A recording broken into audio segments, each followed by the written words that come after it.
ഇവള് എവിടെ പോയി കിടക്കുവാ? എന്താ തോന്നിയാസായി കാണിക്കുന്നേ? തോന്നിയാസ എന്നോടല്ലയോ കാണിച്ചേ?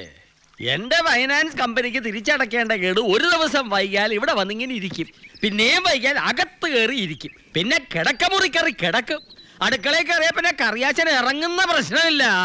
എന്താ കറിയാച്ച ഇങ്ങനെ? ഈ മാസം ദുബായിൽ നിന്ന് ഉണ്ണിയുടെ കാശ് എത്തിയിട്ടില്ല, അതുകൊണ്ടാ.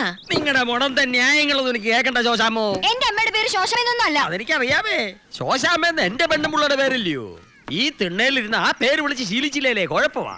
നാളെ അവളെ എന്റെ കൂടെ ഇവിടെ താമസിക്കാൻ വരുമ്പോ ഞാൻ ഭാരതി എന്ന് വിളിച്ചാൽ അവൾക്ക് ഡൗട്ട് ആവും, ഞാൻ ഔട്ടാവും. ആ അപ്പഴേ എന്ത് തീരുമാനിച്ചു? ഞാൻ ഇവിടെ കിടന്ന് വരേക്കണോ അതോ പോണോ? ഉണ്ണിയേട്ടന്റെ പൈസ വരുമ്പോ അവിടെ കൊണ്ടുവന്ന് തരും. അനുമ്മ ഇവിടെ വേഷം കെട്ടിയാലുണ്ടല്ലോ മോളെ. എടാ എന്റെ കാശ് എണ്ണി എണ്ണി മേടിച്ചേച്ച് 5 നേരം മൂക്കമുട്ട മടപടാ വെട്ടി മിണിങ്ങി ദേഹം ഒന്ന് മിനിങ്ങിയപ്പോ കണ്ടില്ലേ പെണ്ണിന്റെ നാക്ക്? എല്ലാത്തിനും അഴി എണ്ണിക്കാൻ നിന്റെ ഈ തള്ള എഴുതി തന്ന എല്ലാ പേപ്പറുകളും എന്റെ ഉണ്ട് കേട്ടോ. അപ്പോഴേ സ്ത്രീകളോട് അല്പം മാനും മര്യാദയായിട്ട് സംസാരിച്ചൂടെ?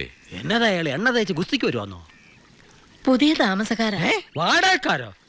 എന്നോട് ചോദിക്കാതെ തന്നോട് ആരവിടെ താമസിക്കാൻ പറഞ്ഞേ?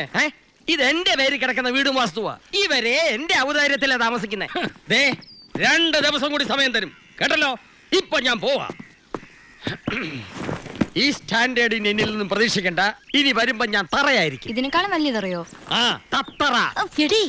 പെണ്ണിന്റെ ഒരു നെകളിപ്പേ. ആരയാള്?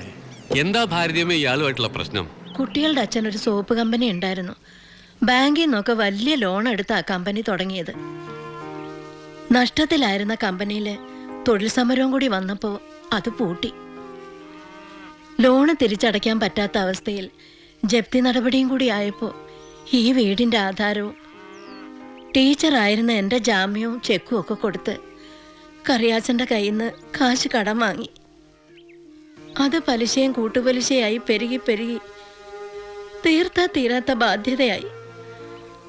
അതൊന്നും കാണാൻ മാത്രം മക്കളുടെ അച്ഛൻ അധികകാലം ഉണ്ടായില്ല.